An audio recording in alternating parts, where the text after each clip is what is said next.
Lucas 24, versículo 13. Aleluia. Quando você encontrar, você diga amém. Oh Deus. Aleluia.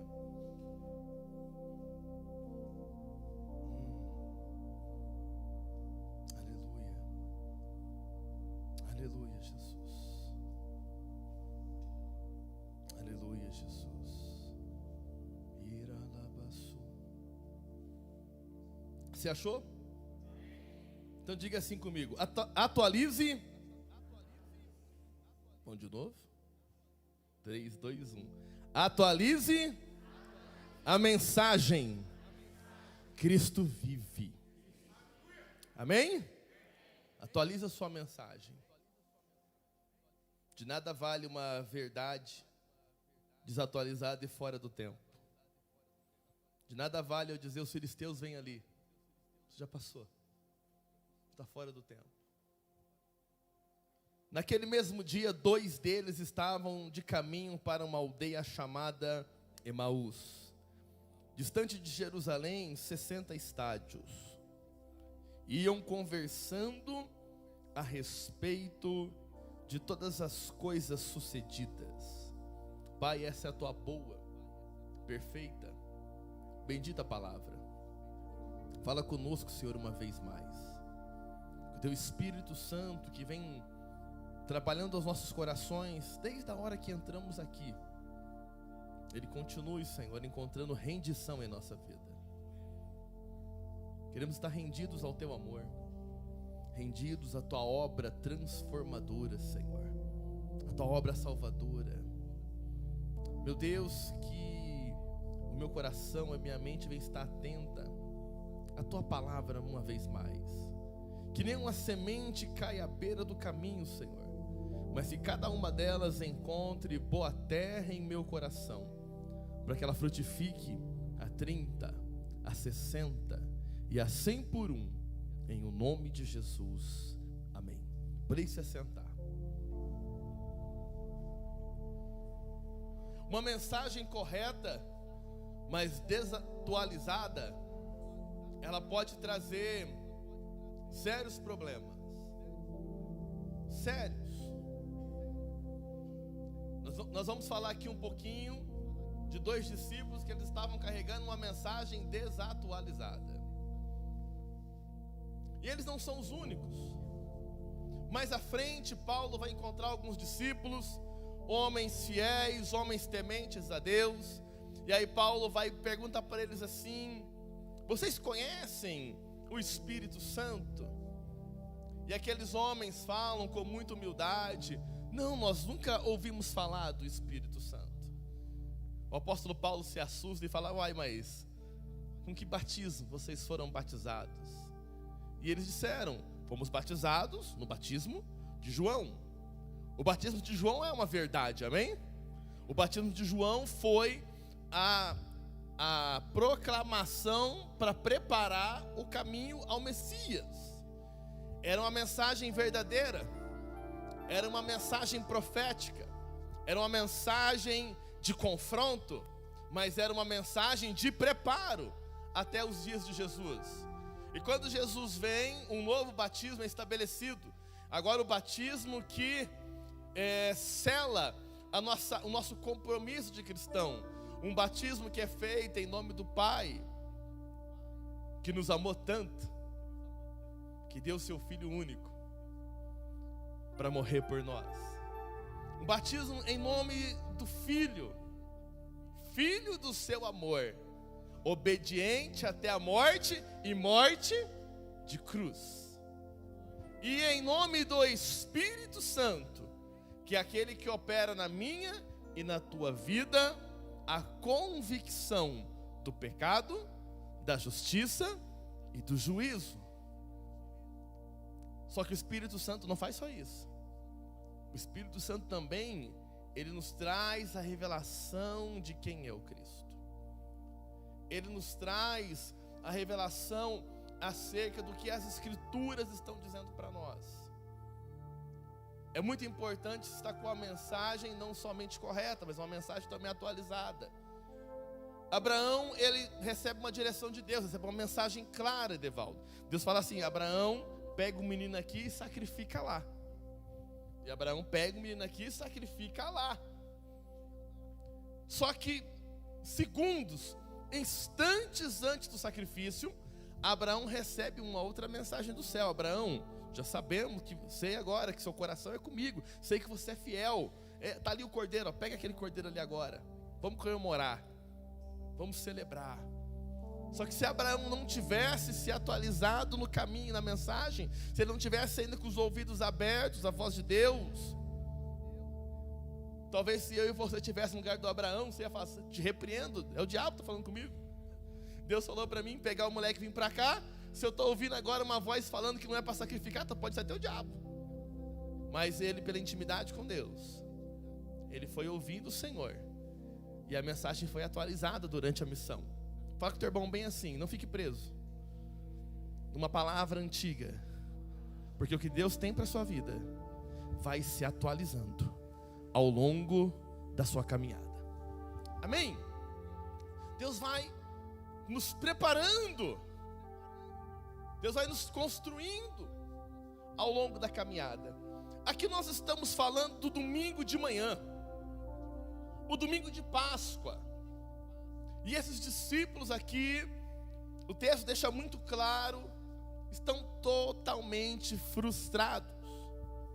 Eles estão completamente frustrados. Eles estão decepcionados. Eu não sei por quanto tempo, mas pode ser que talvez já faziam 3 anos que esses homens seguiam Jesus. Eles estavam impactados com o que Jesus fazia. Eles estavam envolvidos com a obra que Jesus estava fazendo. Só que Jesus foi crucificado. E essa é a mensagem verdadeira, amém? Jesus foi crucificado. Eles captaram essa mensagem e seguiram para algum lugar, estiveram em algum lugar. Só que essa mensagem foi atualizada, amém? Amém ou não amém? Jesus foi crucificado, morreu na cruz, mas ressuscitou ao 3º dia. Glória a Deus por isso. E esses discípulos ali estavam indo em direção a Emaús, e provavelmente eles estavam simplesmente voltando às suas vidas comuns antes de encontrar Jesus. Provavelmente voltando às suas rotinas originais, voltando às suas funções originais, voltando ao que eles tinham deixado para seguir Jesus. Nem estou falando de pecado, estou falando voltando a uma vida a qual eles já tinham deixado para seguir Jesus. Há uma cegueira espiritual aqui. Há uma falta de revelação. Há uma falta de entendimento. Eles estavam há 3 dias, talvez, pertinho de Jesus. Só que eles conheciam ainda pouco de Jesus. E esse louvor dessa noite é uma canção assim que, se dependesse de mim, cantava quase todo culto. Não só pela melodia dela, mas pela verdade que ela traz. Eu me rendo para te conhecer mais. Ou seja, você não vai conhecer mais se você não se render, se você não se desarmar, se você não entender que você precisa, se você não reconhecer que você depende de conhecer mais de Jesus. Se você simplesmente achar que Jesus é um personagem da sua religião, você nunca terá um encontro profundo e verdadeiro com Ele. Você sempre ouvirá falar de um Jesus histórico, porque os não cristãos conhecem a história de um homem chamado Jesus, e para eles isso não significa muita coisa. Eu uma vez estava tentando, dificuldade, né? Primeiro pelo idioma, E depois, pela circunstância, eu estava com um judeu lá em Jerusalém, e aí eu tentando falar de Jesus para ele, tentando falar de Jesus para aquela pessoa, só que o coração dela é endurecidíssimo. Para ela, Jesus é um personagem histórico, porque eles não têm o conhecimento que nós temos de Jesus. E aí nós não podemos correr o mesmo risco de estar servindo numa denominação cristã e somente conhecer o Jesus histórico, somente conhecer o Jesus da narrativa. Ei, eu quero te dizer que você precisa experimentar não somente o Jesus da narrativa, mas o Jesus da mesa. Você precisa conhecer o Jesus da mesa, o Jesus que fala ao seu coração, o Jesus que fala no coletivo, mas fala com você também, que tem uma mensagem para a igreja, mas tem uma mensagem também específica ao seu coração, que tem uma mensagem de salvação para a humanidade, mas que ela começa a partir da salvação da sua própria vida. Não há uma mensagem evangelística eficaz de alguém que ainda não vive com eficácia a sua salvação. Se eu não viver eficazmente a minha salvação, eu não vou ter uma mensagem eficaz. A Bíblia vai dizer aqui que, enquanto eles caminhavam, o próprio Jesus aparece ali. Meu Deus, que bênção, hein? Eles caminhavam e o Jesus se aproxima e ia com eles. Privilegiados ele, amém?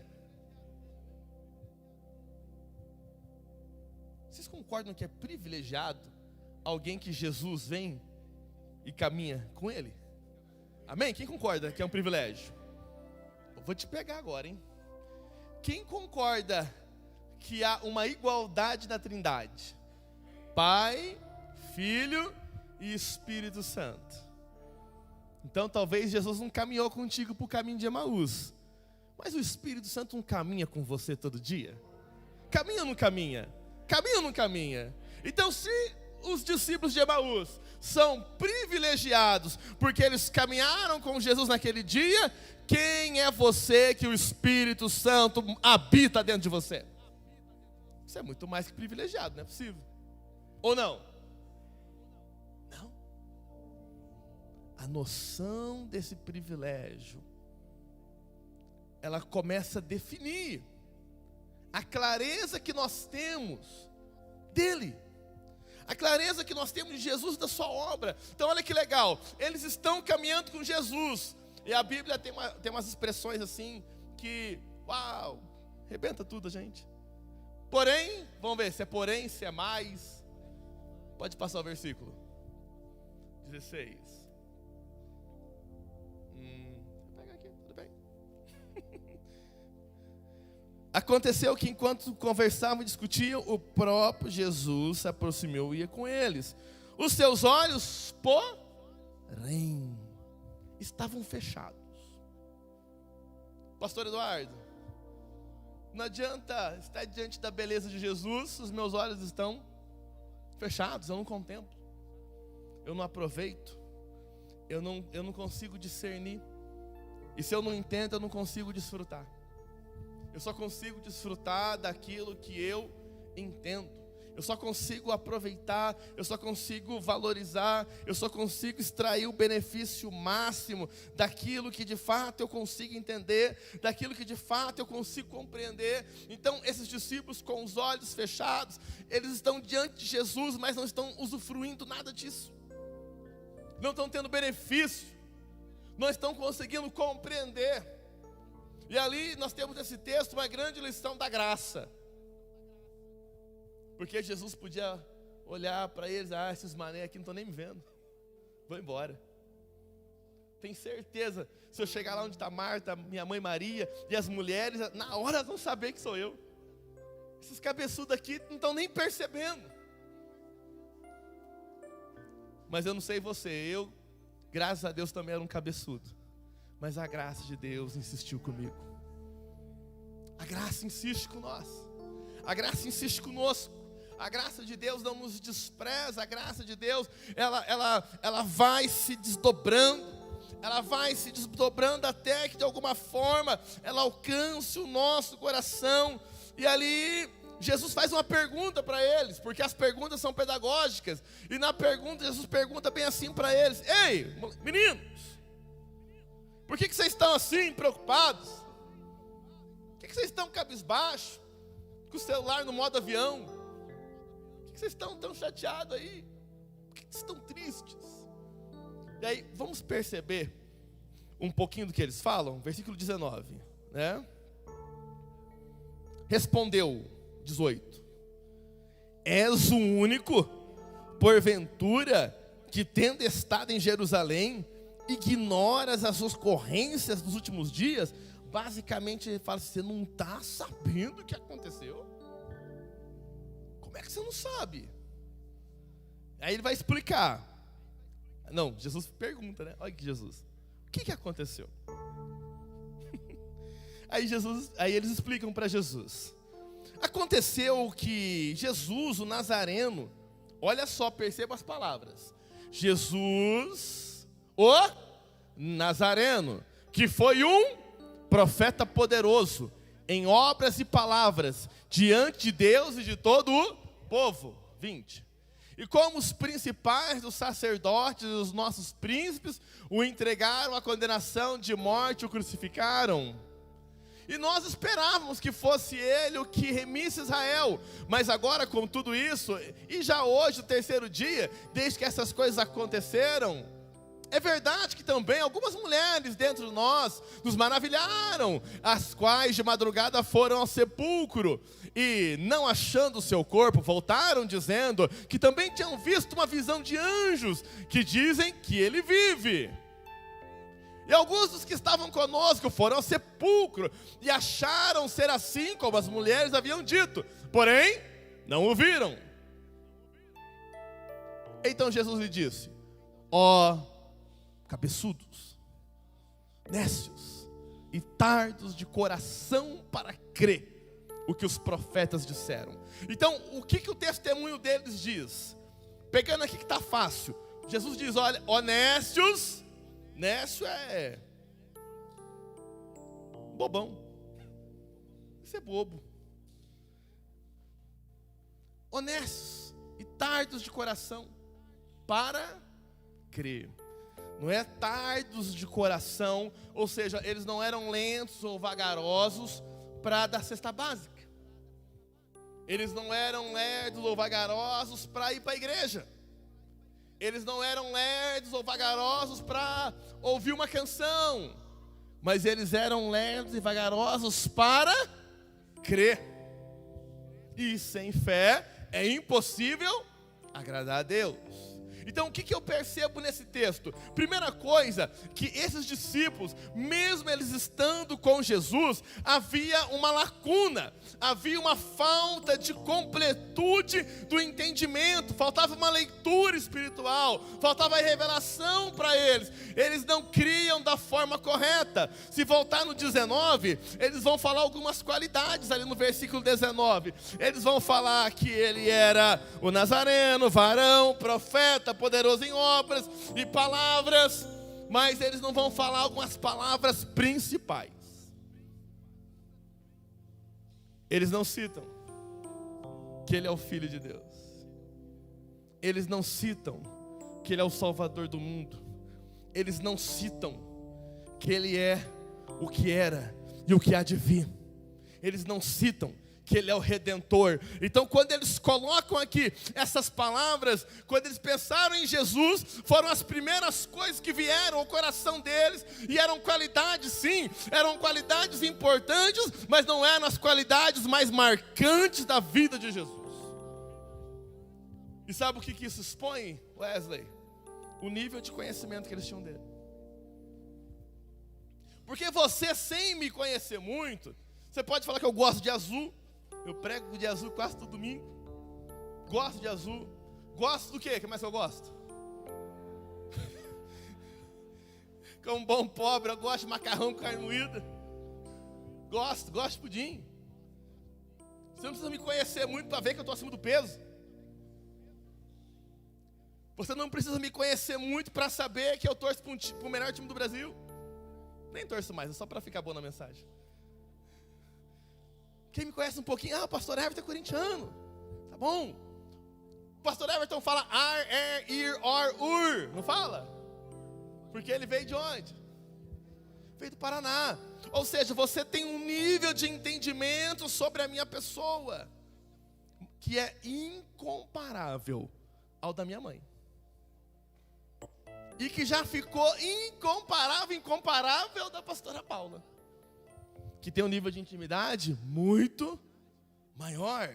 Então aqui a falta de intimidade revela que eles conhecem características de Jesus, só que as características essenciais ou não vieram afora por conta da tristeza que eles estavam, ou não vieram afora porque de fato isso não estava ainda bem construído no coração deles.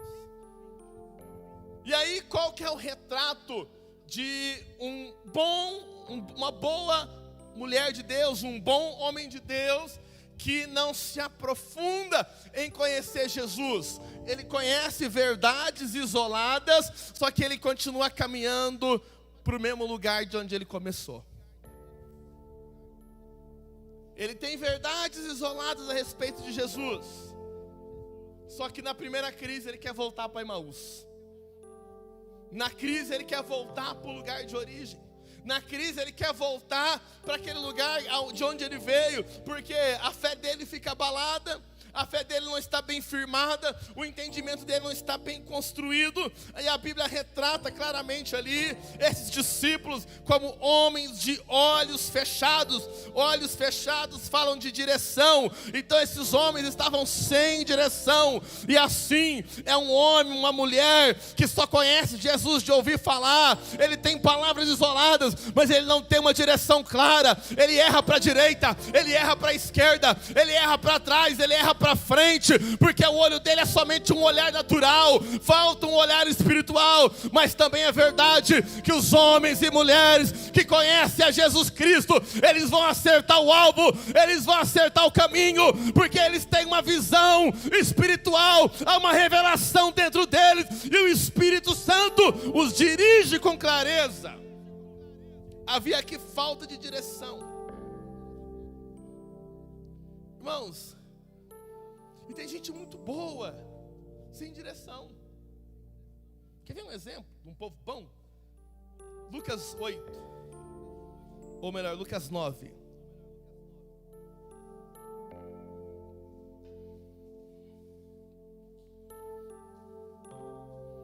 E é tão ruim quando você erra o caminho. Quem já errou o caminho aqui? Eu já contei para vocês quando eu vim para o Paraná? Já contei isso? Quando eu vim do Paraná para cá a primeira vez, eu nunca tinha atravessado a barreira do estado de São Paulo. E eu tinha que cruzar São Paulo para chegar aqui. E eu vim, lembro de sair de casa, era o dia 4 de julho, estavam 4 graus de temperatura, não esqueço disso. E aí, quando eu fui vindo, errando. E aí eu cheguei ali em Poços de Caldas. De Poços de Caldas eu tinha que vir para Pouso Alegre. Os caminhoneiros conhecem bem ali, né, Devaldo? E aí quando chega naquele trevo de Pouso Alegre, eu tinha que pegar Fernão Dias. O que eu fiz? Eu passei direto. E aí eu entrei numa curvaiada, irmãos. Eu não conheci tanta curva igual tem pra cá, sabe? Pensa, tinha uma curva para cada habitante ali. Uma curvaiada. E andei alguns quilômetros ali, não lembro quanto com certeza. Aí já era umas 8 da noite, cheguei. Primeira coisa que eu vi foi um boteco. Falei, meu Deus do céu, me ajuda agora, vou lá. Cheguei lá, boteco, final de noite, o povo já tudo tombado, um canto, um tombado pro outro. Aí veio um corintiano. Ele veio em minha direção para me ajudar. O que você estava precisando? Eu estou indo para Dores de Campos. Você está perdido aqui. Já falou daquele jeito. Eu falei, estou perdido. Aí eu lembro que ele me disse assim, mas você tem ainda uma alternativa. Ou você vai reto aqui para sair para o sul de Minas. Só que se você quebrar lá, daqui 2 dias alguém te acha. Não passa ninguém lá.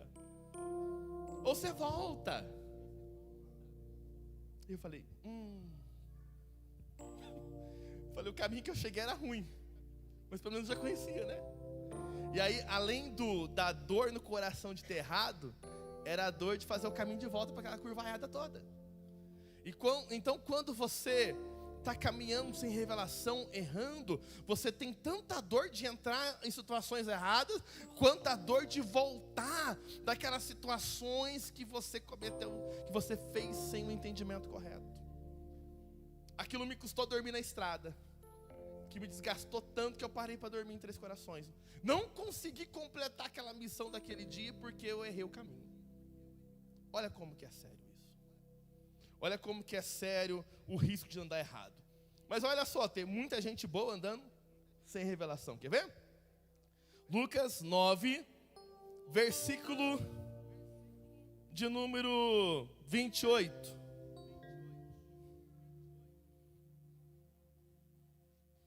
Cerca de 8 dias depois de proferidas estas palavras, tomando consigo a Pedro, João e Tiago, subiu ao monte com o propósito de orar.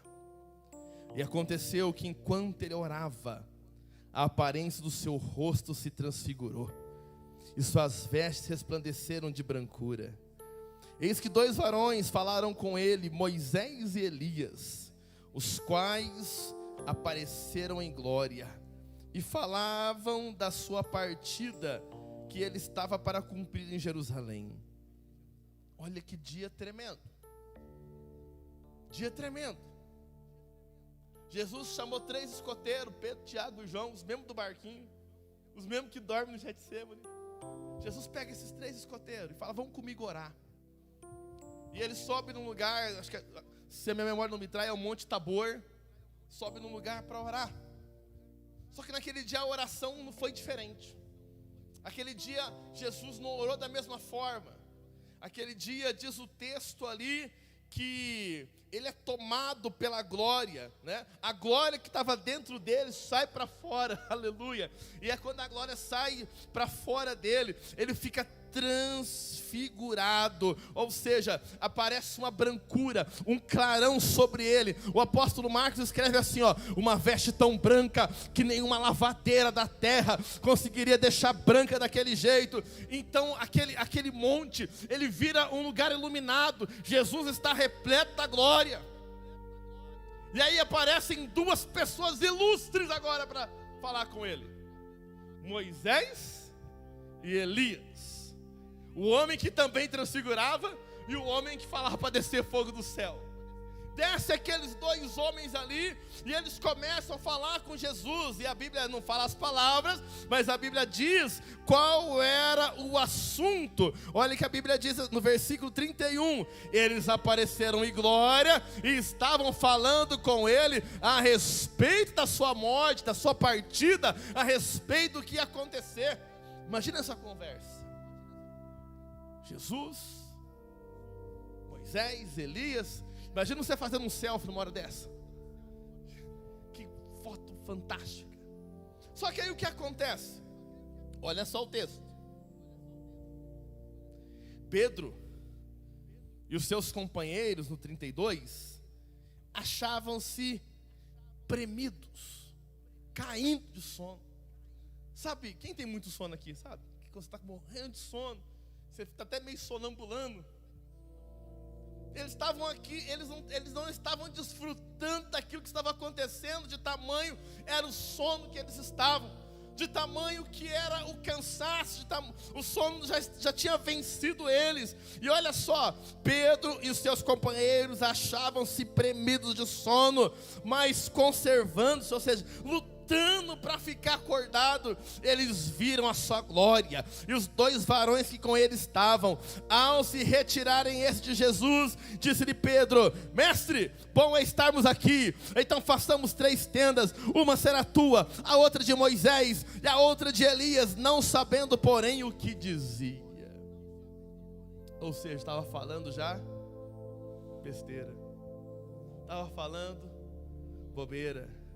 Era um homem bom, era um homem sério, mas estava ali agindo sem revelação, estava agindo sem entendimento, estava agindo ali por impulso, estava agindo ali no ímpeto do ser. E quanto mais nós agimos no ímpeto, mais nós agimos errado. quanto mais você reage caloricamente às situações, maiores são as chances de você tomar decisões erradas, decisões incorretas. Irmão, esse encontro aqui é muito poderoso. E o Pedro pensando em fazer tenda. Virou até a musiquinha, né? Bom estarmos aqui, louvando a Deus. Vocês lembram da musiquinha? Vem desse encontro. Mas olha o que estava acontecendo ali. Jesus, o Senhor, o mesmo de ontem, de hoje e de eternamente. Diante de Moisés, diante de Elias, diante do que representava a lei, diante do que representava os profetas, né? E a Bíblia fala dele. A Bíblia fala de Jesus. Então quando está Moisés ali, sabe quem está sendo representado? Uau, é por isso que eu falava da rocha ferida. É por isso que eu tive a revelação do cordeiro que tinha que ser imolado. Moisés estava representando ali a lei, representando um grupo de pessoas da história. Elias representava outro grupo, os profetas que anunciaram que o Messias viria, que anunciaram que o Messias traria a vitória de Deus. Só que além disso, Jesus estava diante de dois homens que, além de representar a lei e além de representar os profetas, aqueles dois homens representavam dois grupos de pessoas. O homem de cá chamado Moisés, ele morreu, ele representava aqueles que morreram em Cristo. Eles ressuscitarão, aleluia, ressuscitarão e serão arrebatados. Mas nós, os que estivermos vivos, porque Elias representa a igreja viva trasladada, Elias representa a igreja que subiu ao céu sem provar a morte. Então de um lado está aqui o que morreu e ressuscitou, do outro lado está aqui o que vivo subiu ao céu, e no meio está aquele que tem poder para ressuscitar e tem poder para transformar, tem poder para levar para o céu aquele que morreu crendo nele, e tem poder para levar para o céu aquele que vive está crendo nele. E Pedro fala: vamos fazer 3 tendas. Está desconectado. Fala para o teu irmão: cuidado para não andar desconectado. Cuidado para não andar sem a revelação. Cuidado para não andar perdido. Cuidado.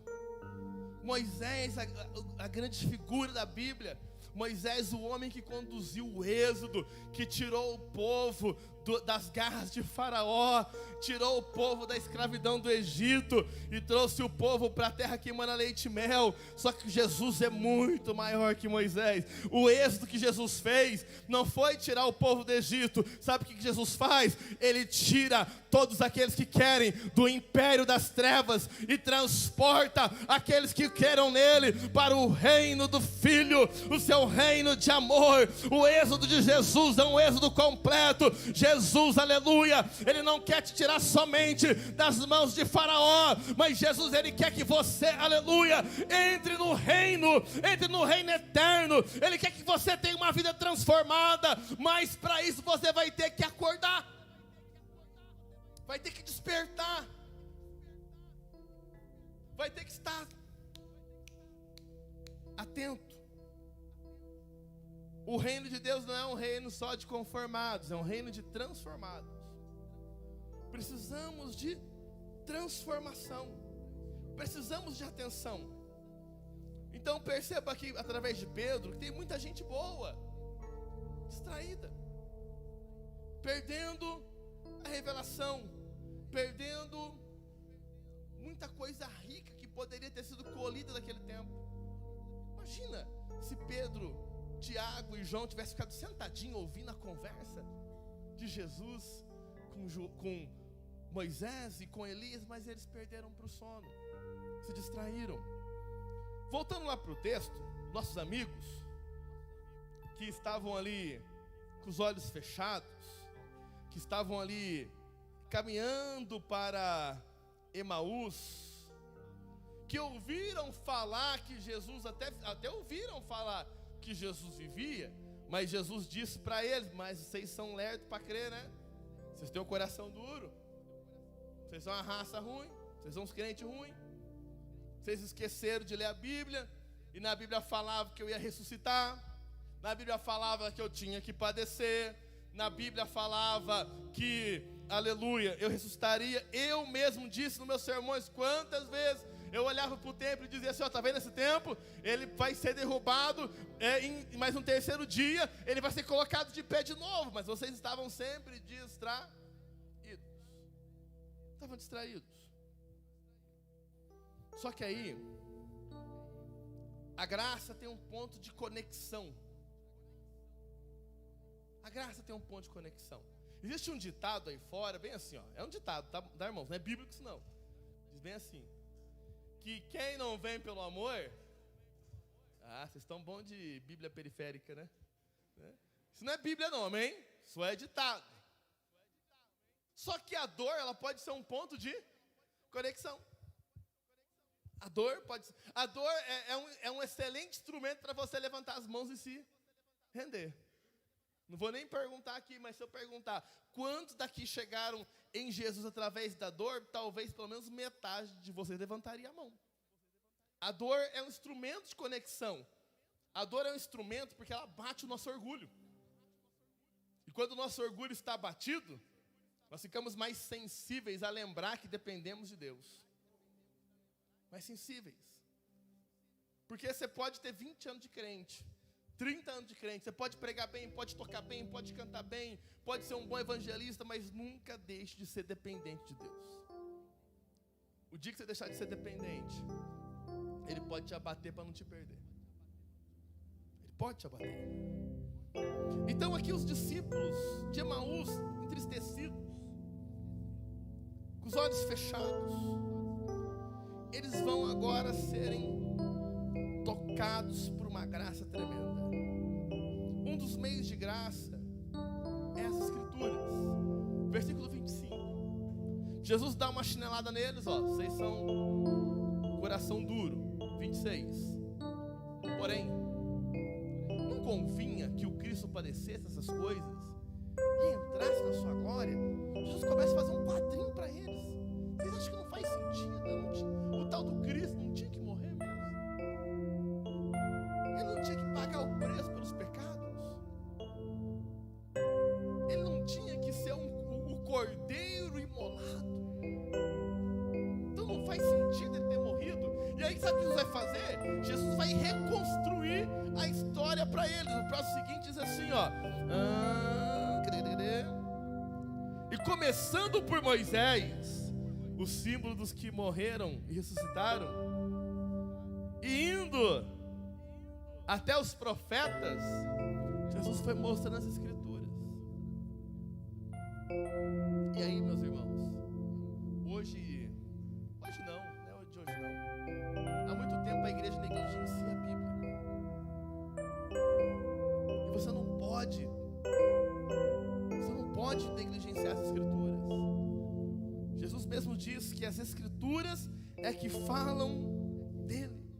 Então perceba que a graça ali, através de Cristo, para recuperar esses irmãos, ele começa pelas Escrituras. E ele conversando por Moisés, eu imagino o meu Jesus falando assim para ele.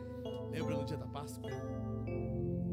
Lembra que veio uma ordem de Deus para Moisés dizendo assim, ó: a vez do meu povo, que eles sacrifiquem um cordeiro e que eles peguem o sangue do cordeiro e passem nos umbrais das portas.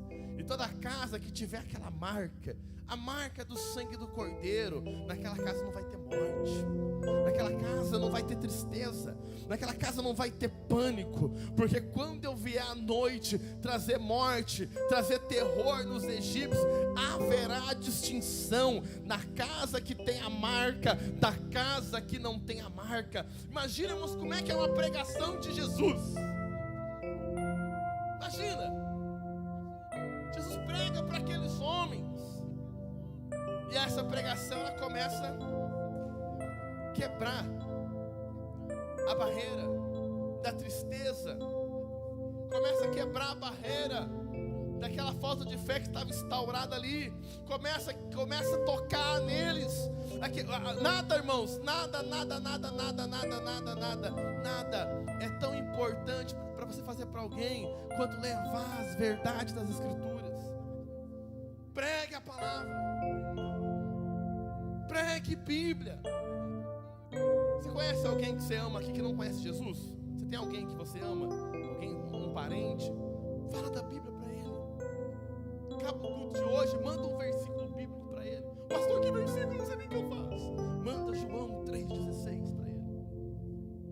Manda João 3,16 para que ele saiba que Deus amou tanto o mundo, que deu Jesus por ele, deu Jesus por essa pessoa. Então Jesus, ele traz as Escrituras, começa a pregar para aqueles homens, e as coisas vão mudando, as coisas agora vão se transformando. Sabe o que começa a acontecer? Começa a acontecer uma metanoia, começa a acontecer uma transformação, porque o Evangelho é o poder de Deus. A Bíblia é viva, irmãos. A Bíblia não é tão somente um livro de história, a Bíblia não é tão somente um livro de profecias, mas a Bíblia é a palavra de Deus. A Bíblia não parece, a Bíblia não contém, a Bíblia é a palavra de Deus, e a palavra de Deus é viva, a palavra de Deus é eficaz, a palavra de Deus salva. O mundo pode se modernizar muito, mas a Bíblia continuará sendo a palavra de Deus,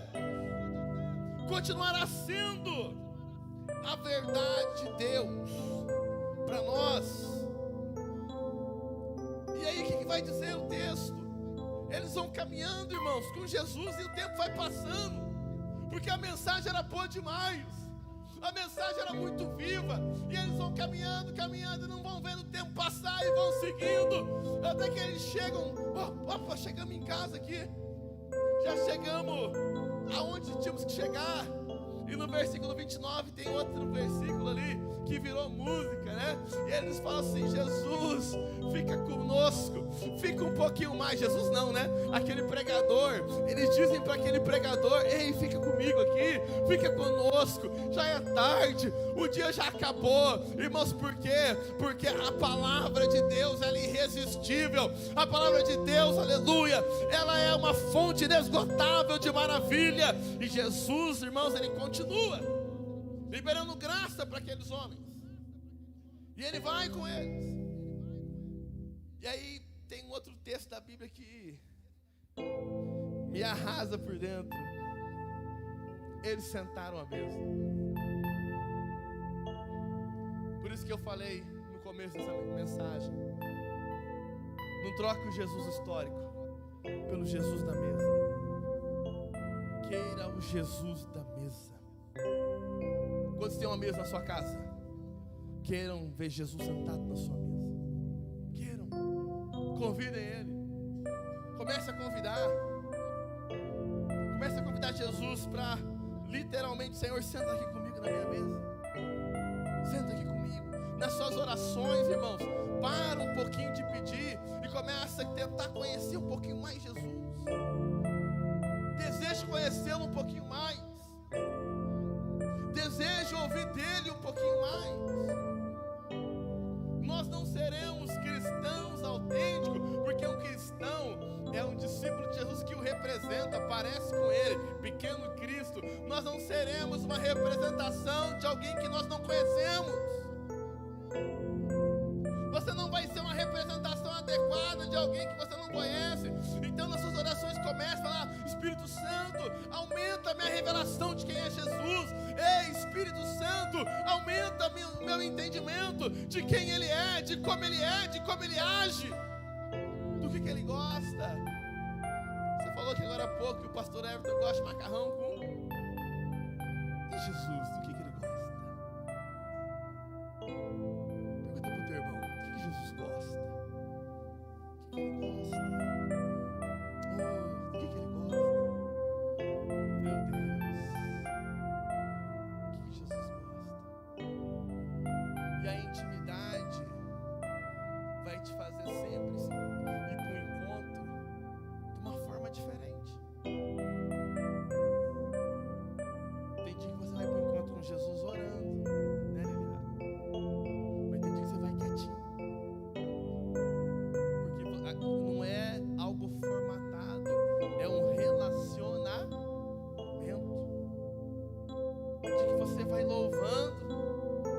tem dia que você vai em jejum. Ó, que isso, hein? Prega lá para eles, dão mais glória que vocês. Irmãos, então você tem que entender que a experiência com Jesus ela é diária. O desejo do seu coração de agradá-lo tem que ser diário. Tem que ser, irmãos, algo autêntico, algo genuíno. Eles, os constrangeiros, fica comigo, Jesus, já é tarde. Fica comigo, Jesus. Eu tenho um escritóriozinho em casa. Eu entro ali todos os domingos, religiosamente, às 4 horas, para refinar aquilo que eu vou pregar na noite do domingo, todos os domingos. Eu entro ali, claro, eu entro a semana toda. Mas domingo, 4 horas, eu entro para refinar a mensagem. Então, você mandou uma mensagem, eu não vou ver. Estou em busca de outra ali agora. E hoje uma coisa doida. Eu estava ali lendo as escrituras, lendo esse texto. Estava lendo esse texto, tal, com fundo, tocando. Saí para ir no banheiro. Voltei do banheiro. Irmão, quando eu entrei no quarto, eu senti a presença de um jeito que não estava. Eu já sentei, comecei a chorar, já comecei a agradecer, já entrei num manto ali com ele.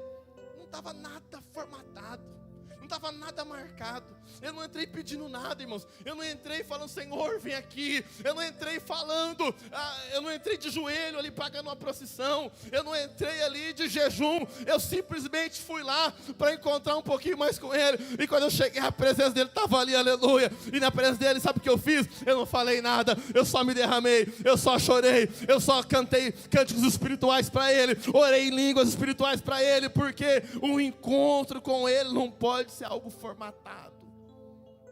Não pode ser algo engessado. Não pode. A gente não pode, a gente corre o risco de querer rotular experiências anteriores que deram certo e queremos muitas vezes reproduzir aqueles padrões. E Deus não é um Deus de padrão. Deus é um Deus do ontem, do hoje e do eternamente. Deus é um Deus de toda a terra. Aleluia. Deus, Ele não espera de você um padrão. Deus quer de você um coração sincero. Deus quer de você uma busca autêntica. Deus não quer de você intelectualidade. Deus quer de você sinceridade. Deus quer de que você tenha derramamento verdadeiro, quebrantamento verdadeiro, desejo pela presença. Deus não quer que você entre no seu quarto simplesmente porque o pastor te pediu para você buscar, não. Ele quer que você fale, eu preciso, eu me rendo, eu dependo dele, aleluia. Buscar-me-eis e me achareis quando me buscares com todo o vosso coração. Sentaram à mesa com Jesus. E aí acontece uma coisa muito linda, né? 30 ou 31? Sentando à mesa. 30. O cardápio era pão. O prato do dia era pão. E aí Jesus pega aquele pãozão abençoado. Está na mão dele abençoado, amém? Ele pega o pão. Eu fico imaginando assim, sabe? Pontos de conexão. Quando eu vejo esse texto, Vanderlei, sabe o que eu imagino, Vanderlei? Que esses homens aqui, eles estavam lá no dia da multiplicação. Eu imagino assim. Na minha mente de crente doido e criativo.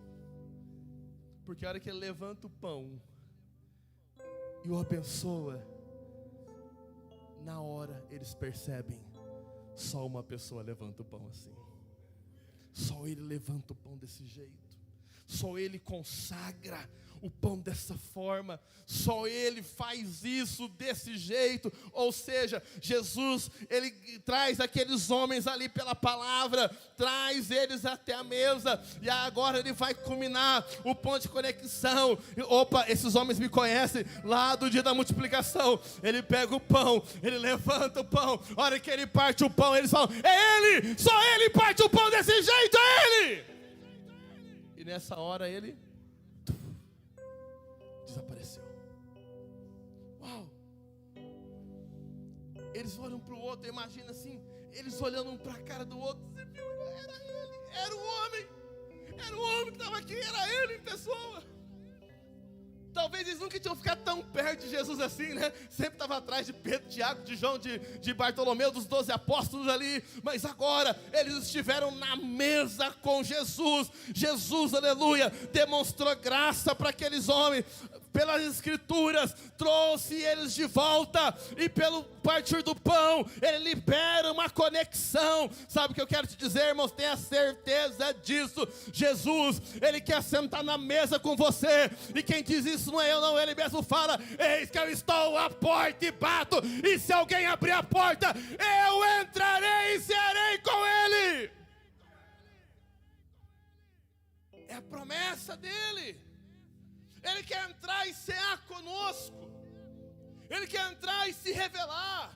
Ele quer entrar e mostrar quem Ele é. Ele quer entrar e dar clareza para nós do Cristo vivo.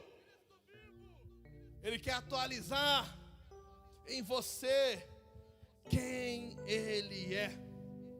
E aí, irmãos, depois do encontro com Ele, de atualização, tudo volta a fluir. Tudo volta a caminhar corretamente. Versículo 32, eles falam assim. Imagina eles rindo para os outros. Eu tinha certeza. O meu coração estava queimando. Quando ele falava conosco, percebeu como o nosso coração ardia, como o nosso coração queimava. Talvez você pode estar aqui nessa noite pensando assim, ó, tomara que esse culto acabe logo, ou pregação enrolada que não acaba. Talvez a palavra não está tocando mais no seu coração. Sabe o que você tem que fazer? Você tem que voltar para sentar na mesa. Convide Jesus para sentar na mesa. Convide Jesus para sentar com você na mesa de novo, aleluia, para que a conexão seja restaurada, para que Ele volte, aleluia, a representar o governo do seu coração. Aqueles homens, depois do encontro, eles reconhecem que o nosso coração, ele estava incendiado. Quando ele falava das escrituras, o nosso coração estava queimando por ele. E aí sabe o que o encontro vai liberar? Vai liberar posicionamento. Versículo 33 diz: e na manhã seguinte, amém? Não. Fala pro teu irmão, quem tem um encontro? Para de enrolar. Quem tem um encontro, pastor Eduardo, para de enrolar. Para de enrolar. Eles tiveram um encontro. E aí na mesma hora, não tinha mais tempo para amanhã, porque eles entenderam, não, nós já perdemos muito tempo de ter vindo até aqui. A gente não devia nem estar aqui. Eu não devia estar nesse lugar. Há uma clareza na minha vida agora. Há um entendimento de onde eu preciso verdadeiramente estar. Ele disse para nós: fiquem em Jerusalém até que sejam revestidos de poder. Por que eu estou aqui neste lugar? Eu estou errado. Eu vou voltar agora para o lugar aonde Ele mandou eu ficar. Fica de pé em nome de Jesus, aleluia. Oh, Ramanás, Toriaramanai. Eu quero perguntar para você uma coisa. Não precisa responder para mim não.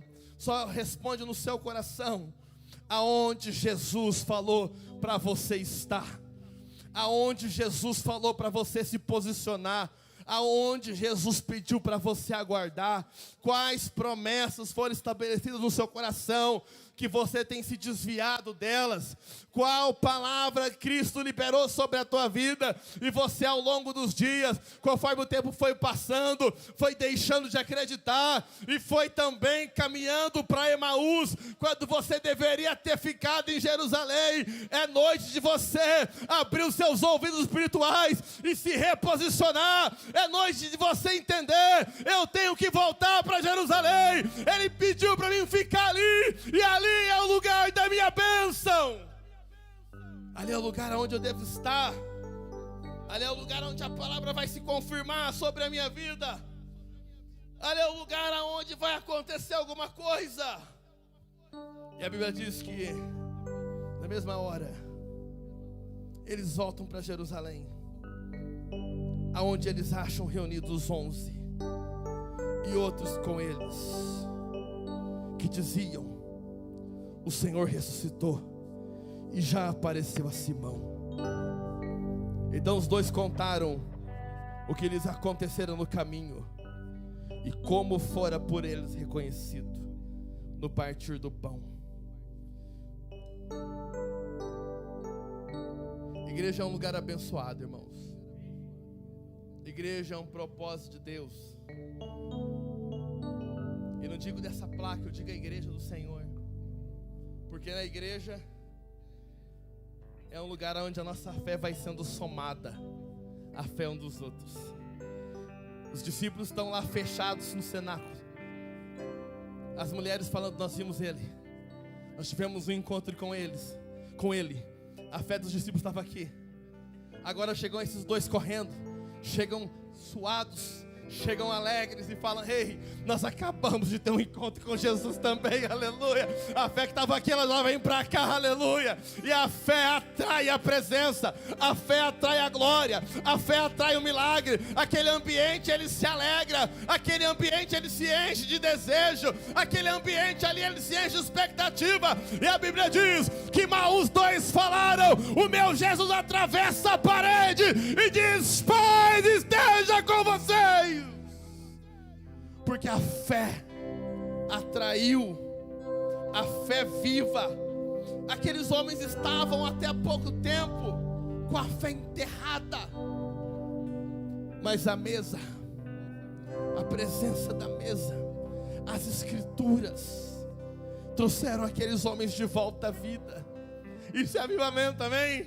Avivamento é trazer de volta a vida.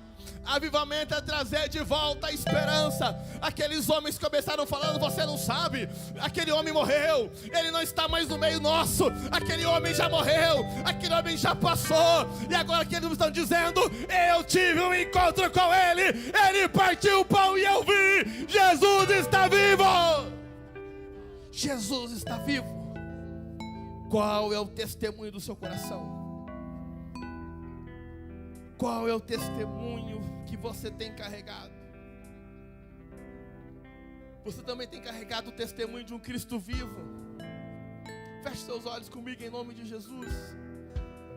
A nossa fé se soma no ambiente. A nossa fé se soma. Oremos ao Senhor pedindo reposicionamento. Se você chegou aqui nessa noite a caminho de Emaús, é noite de você voltar para Jerusalém.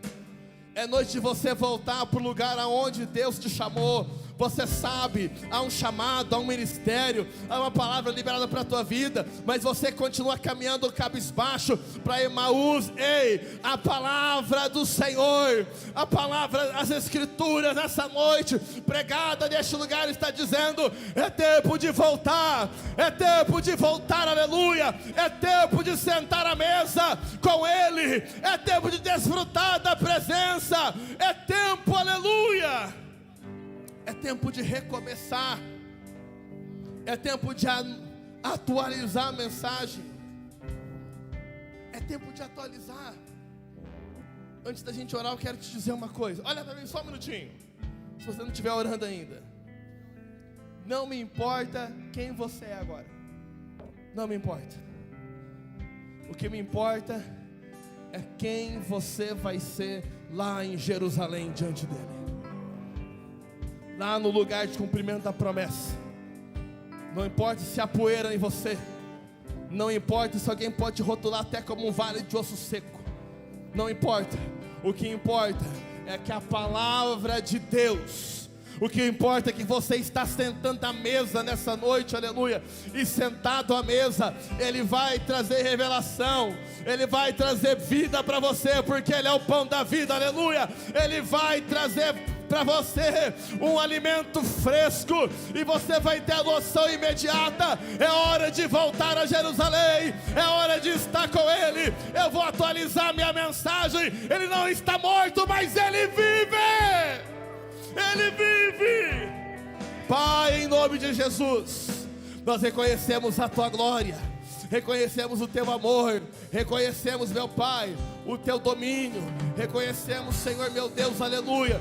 E nessa noite eu quero te pedir que cada homem, cada mulher que está nesse ambiente, meu Deus, ó Pai, eles venham ter um encontro na mesa, venham ter um encontro na mesa da revelação, na mesa da presença, lá dentro do tabernáculo. O pão da proposição era chamado pão da presença, que sentado à mesa, você tem um encontro com a presença dele, e ela traga vida, traga vida, traga vida, traga vida, traga vida, traga vida, traga vida, que a presença traga vida para você.